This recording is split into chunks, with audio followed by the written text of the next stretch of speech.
Hello, I'm Lawrence from Mountain Trips and I'm going to show you how to belay. Luke here is going to climb up and I'm going to belay, which means holding his rope as he goes up. First thing I need to do is attach the rope into my belay plate. So I'm going to make a loop of rope,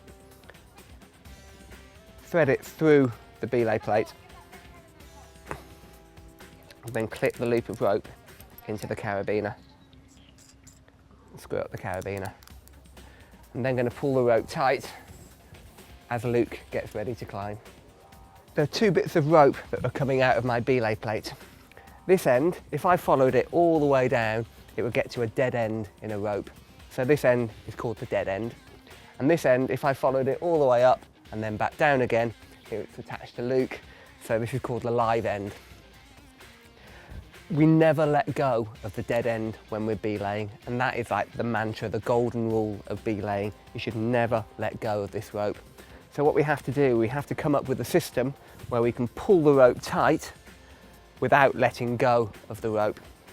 And the way to do that is you put the ropes near each other, they make a V shape. So you make a V and then you pull the ropes tight.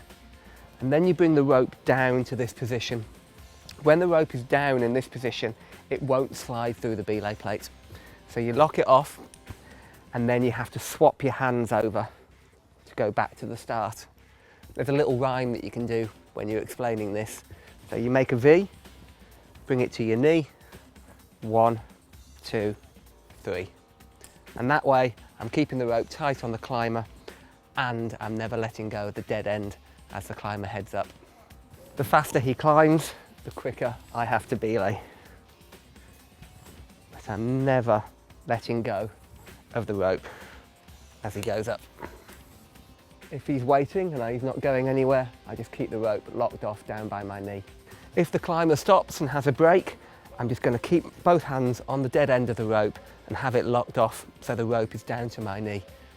And when he's ready to start climbing again, I'll get myself back up, ready to climb, but keeping that rope in a locked off position for as long as possible.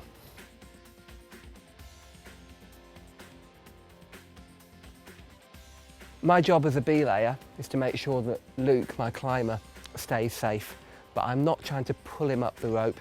So the rope should be tight on him, but I'm not really pulling as hard as I can to try and boost him up. All the climbing he will be doing, and I'm just keeping him safe as he goes up. Carry on.